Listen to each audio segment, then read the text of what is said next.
2018, I had this great idea to start a book club, mostly because I love books. I particularly love audiobooks, and I love forcing them on other people and then talking about them. And so I started this book club, and I just put it out there on Instagram. I said, hey, read this book, and then let's come together and chat about it. And I wanted to share those chats with you here on my YouTube channel. So I hope you enjoy this video. It's book club time. It is called Are You Sleeping? It's by Kathleen Barber. Kathleen is going to be joining us and talking about the book tonight. Yay! I'm so excited. I can't wait to meet her. Never met her before. So, the book. This book was so creative and so cool in the way that it's done. So, it's a murder mystery, but it takes place all around a true crime podcast. Anybody out there love true crime podcasts? Again, like I said, I'm not a huge podcast fan because it stresses me out to figure out what I want to listen to because podcasts are shorter. But I have listened to one or two true crime podcasts. I don't listen to a lot of true crime podcasts. I listened to this one with my husband.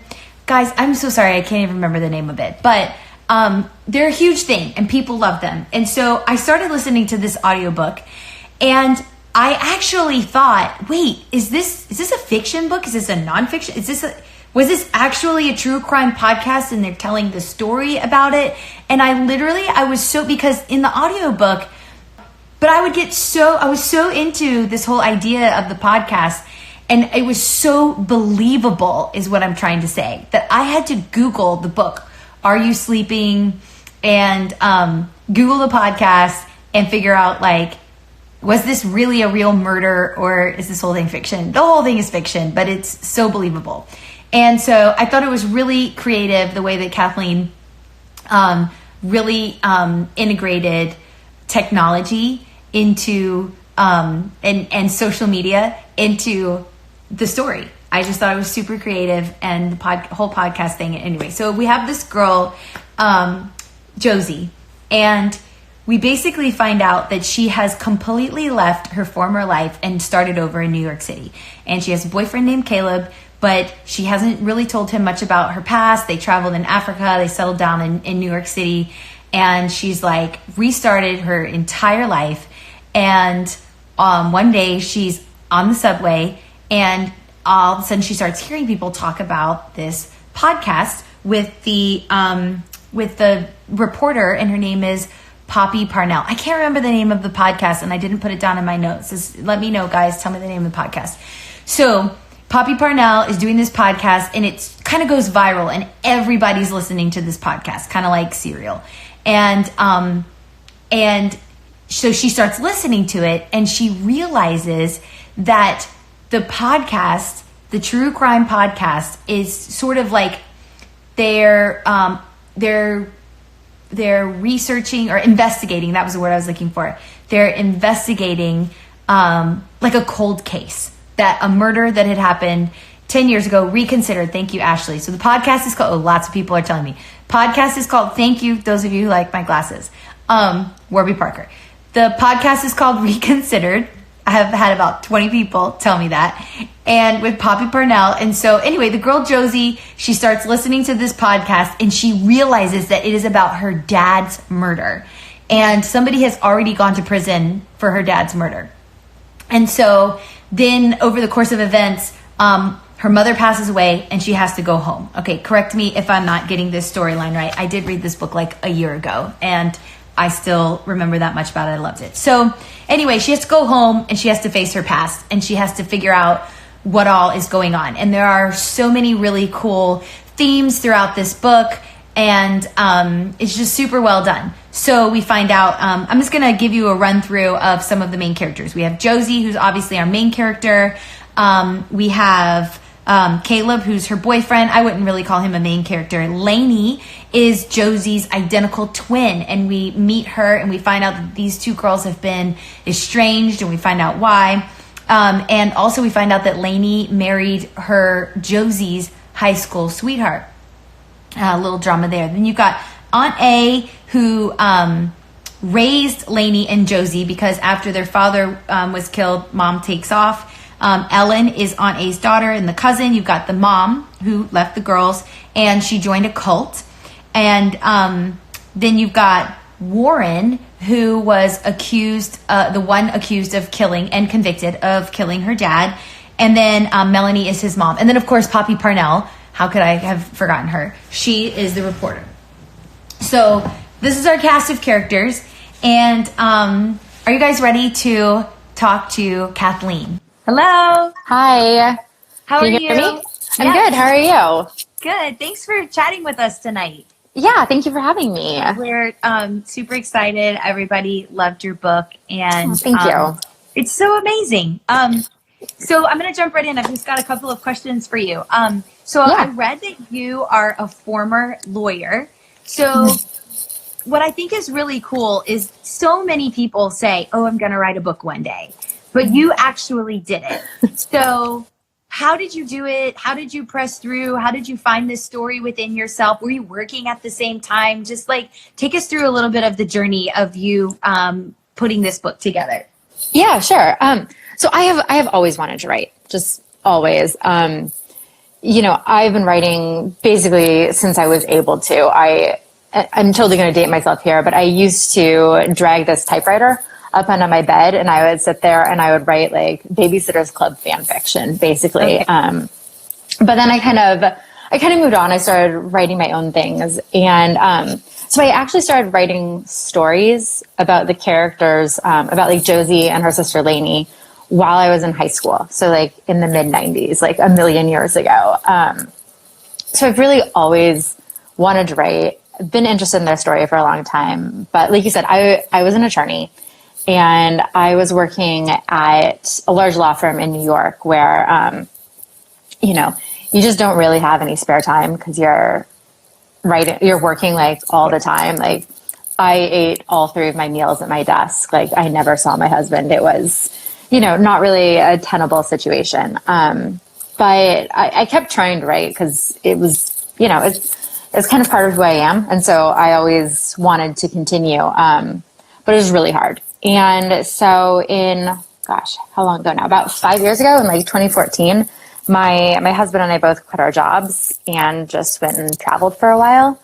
And that was it gave me kind of like a hard reset. And I was able to kind of turn off my lawyer brain and plug back into my creative side. And that was when I finally sat down and got the book written. Wow. So did you ever consider like getting a creative writing degree? What made you become a lawyer instead of just going for writing the whole time? Yeah. My dad was a lawyer, so that was where that came from. He always seemed to like, he really enjoyed his job. And, you hear so many people tell you that majoring in creative writing just isn't like a practical vocation. And I'm originally from the Midwest. We're very practical people. And so I was like, well, I had this idea. I was going to become a lawyer and I was just going to write in my spare time and I was going to have it all. And it didn't quite work out that way, but I'm happy with the way it's turned out. So that's really fascinating to me. And just the fact that you were able to really push through and actually get a book out there, now 2 books. And then the book is also going to be a TV show, which I'm super excited about. I mean, I am too. That's a really big deal. Yeah, it's really, really exciting. So the show comes out on Apple TV Plus on December 6th, and it stars Octavia Spencer and Aaron Paul and Lizzie Kaplan. Aaron Paul is on Breaking Bad. Yes. Okay. Yeah. So Aaron Paul is playing Warren Cave, who is the man in prison for killing Josie's father at the start of the book. And I think he's going to be perfect. I'm really, really, really excited. Okay. Wait, you just said that like you haven't seen it. No, I haven't seen it. I went out, let's see, about a year ago. I went out to LA and I was able to see them do a couple of days worth of filming, but I have not actually seen it. What? Yeah. Did you get to have any input on the screenplay or any of that? I didn't, and I didn't ask for it. I kind of felt like writing novels was kind of my like forte, and I wanted to leave the turning it to screen to people who did that professionally. The woman that they hired as the writer and the series creator is this woman named Michelle Tramble. Hello. This is my daughter. This is Abby. Hi. Abby really wanted to meet you. She wanted to meet you. Hi. It's really nice to meet you. How are you? Good. Good. Okay, so you were saying. So the writer that they've hired, Michelle Tramble-Spellman, is just fantastic. And so I read the pilot, although I haven't seen it, and it was really, really good. So I'm really excited to see what they've done with it. That's awesome, and also really shocking to me that you haven't seen it. But I mean, I don't know anything about that world. So, wow, that's so exciting. Well, I already have an Apple TV Plus membership. Excellent. And I can't wait for the show to come out. So this leads to my next question. Mm-hmm. So the show is titled Truth Be Told. Yes. The show is titled Truth Be Told. Yeah. And the book is titled Are You Sleeping? Mm-hmm. So talk to me about, did you have any input in changing the title, or like, talk to me about the title. How do you feel about the new title? Because they've give me this other copy. I've actually got 2 copies. Yeah. Of the book with the 2 different titles on it. So yeah. Yep. Wait, that's weird. Why does it say Truth Be Told? Because they changed the title, and she's going to talk about it. Yeah. So, when I found out that they were changing the title of the series to Truth Be Told, I was, of course, a little disappointed at first, just because, I really wanted the show to be tied to my book, just out of kind of like a sense of like, well, this is my thing. And, I wanted to still sort of be my thing.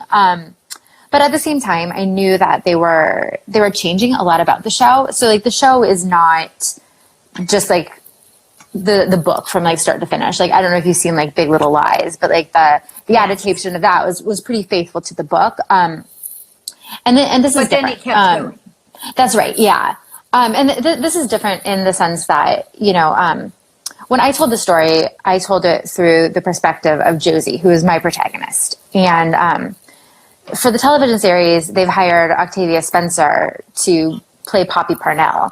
And of course, like Octavia Spencer is a star, so you make the show go around her.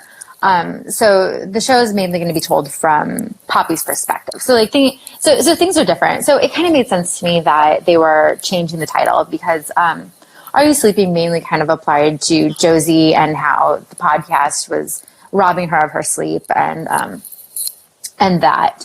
So it kind of made sense to me. And actually, I really like the title. I really like the title, Truth Be Told.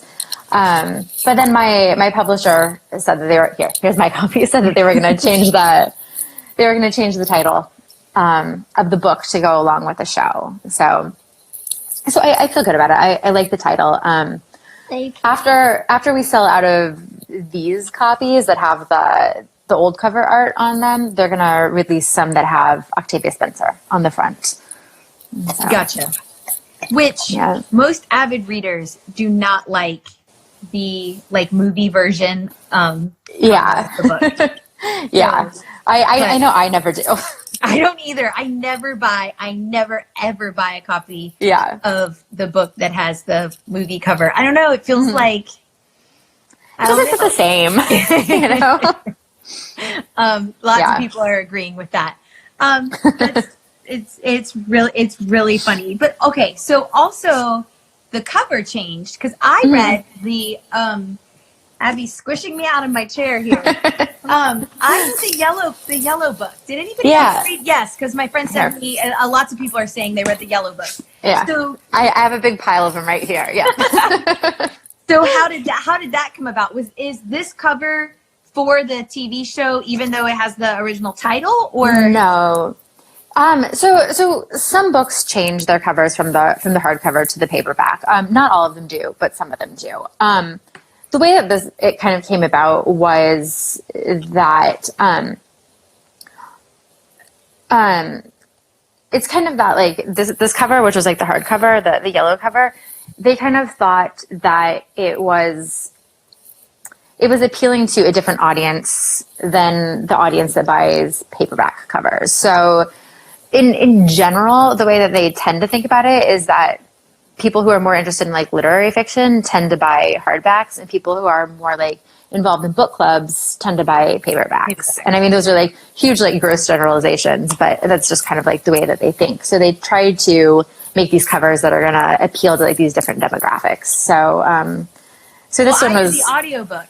So I didn't know that was the hard copy. Okay. My little picture was the yellow one. So yeah, that makes total sense. But as I loved this paperback cover. When they sent that to me, I was like, oh, I thought it was gorgeous. I wish that we could have had that one all along. I don't know. The yellow one is kind of creepy though, so it makes it feel a little more. What do you mean? Is a little darker. I like them both. Okay, so is there a different like perspective with the yellow one? No, it's the same exact book. This is the yellow one. There's the yellow one.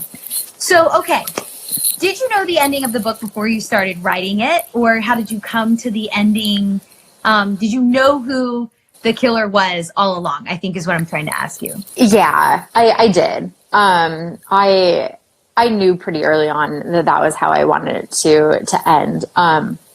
When I first signed with my publisher, my editor asked me one of the first questions. She's like, I'd just like you to think about maybe that person wasn't the one that did it. And I was like, I'll think about it. And I did. I thought about it because I think my editor is brilliant. And so if she thought maybe it should be something else, I really wanted to at least give it a thought. But at the end of the day, I was like, no, this is the story as I know it, and it needs to go out that way. That's amazing. Tell me about criticism. How do you handle people's criticism? I mean, like, these are your people. Like, these. Yeah. I've heard so many people that when it's their first book, that they talk about how like these are like your friends. I mean, you even said you started writing about these twins when you were in high school. So when people criticize or even say like, maybe you should think about who the murderer is, and you're like, are you kidding me? I've just like given birth to this book. I've labored over this story. I don't want to change any of it. How much did you change from your editor? Did you make any major changes? And just talk a little bit about that. Like, do you read comments? Do you read reviews of the book? Yeah. So as far as like getting comments back from my agent and my editor, I'm pretty good about taking that kind of criticism. I worked in a large law firm for a number of years, and I got a lot of the things that I had written shredded by the partners. Right. So it kind of like helped me build up a little bit more of a thick skin. But my skin is not that thick. And so I do not ever read my Goodreads reviews. Okay. I even have a hard time reading if somebody like tags me in a review and they're like, 4 stars for Are You Sleeping? So I know it's going to be like a good review. I still have a really hard time opening it and reading it. So good or bad, you don't read it. I know a lot of people do, and I know that a lot of authors think it's really important for their development. The way that I am wired, though, it just gets way too far in my head, and because I'm like constantly working on something else, then those comments from things that I've already finished kind of are still like bouncing around in my head, and I'm like, like relitigating the things that I had done in previous books when they're over and done with, and I just need to focus on what's in front of me.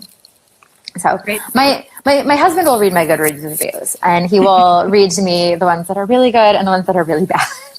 So my husband and I like to do the same when people, I mean, sometimes you have to laugh. Sometimes you need to hear the good stuff. And sometimes people are ridiculous, and it's actually kind of funny. So, but it is good to stay away from it for the most part.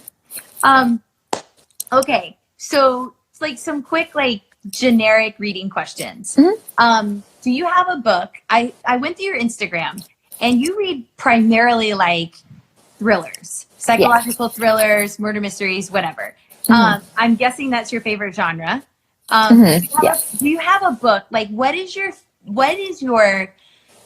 like, I wish I could read this book again for the first time book. I wish I could experience the ending and the aha and like the whole thing. Do you have a book that comes to mind? Yeah. There are kind of a lot actually that I'm always like, oh, I wish I could read that one again. But in that genre, and like ones that I wish I could like go back and like see again from the beginning, I loved All the Missing Girls by Megan Miranda. And I don't know if you've read that one, but it's kind of like interesting in that it's told kind of like backwards in time. So you're kind of, yeah, it's really cool. It kind of like keeps you like off kilter the whole time. And so when you get to the ending, you kind of want to like go back to the beginning so that you can see the things that you missed along the way. I actually don't read a ton of psychological thrillers. Oh yeah. Because personally, and I'd love to know if some of you agree with this question, but personally, sometimes they can be disappointing. Like, I've given so much time, and like sometimes I find it kind of lame when it turns out that the person was hallucinating the whole time. Oh, yeah. Or that like the person was drunk the whole time. Like, what's the book where the girl was drunk the whole story? The Girl on the Train. Yeah. And I'm like, I don't know. That's not interesting. It's disappointing to me. So I only like to read psychological thrillers that somebody says, this is a good one. So, all right. So we got All the Missing Girls. I haven't read that. Do you have another one? It's a good one. Here, now I'm looking at my bookshelf. Cause I read so much. Let's see what else. I mean, one of my favorite books that I always wish I could read again and again and experience anew, and not for the surprise ending because it's not a thriller, but is Prep by Curtis Sittenfeld, which is kind of like a coming of age story about a girl who's at boarding school. That's one of my like perennial favorites that I love. Always recommend to everyone. I haven't read that one, and I love coming of age stories. Like, I like coming of age stories. I like character driven. I like historical fiction. So that's awesome. Do you have a favorite author? Yeah, well, Curtis Sittenfeld and Megan Miranda are two of my favorite authors. I will basically read anything that those women write. As soon as I see they have a new book, I've pre-ordered it. Who else? I really like Ruth Ware quite a bit. She's in my genre, but I like her stuff. Okay, I love it. Okay, so I have one more. Let's see, scariest book you ever read? Ooh, scariest book. I'm thinking of Ending Things by Ian Reid is really quite creepy. Okay. The Haunting of Hill House by Shirley Jackson though is really scary also. My husband reads a lot of Stephen King, and so like he's not as big of a fan of his paranormal stuff, but his other like stories or whatever. But one of my friends that's watching tonight, she said that she listened to the audiobook of Are You Sleeping all day yesterday. Like it's a 9-hour book, and she listened to the whole thing in one day. And she said at 1:30 in the morning, she lives by herself, and she said at 1:30 in the morning, she was so creeped out.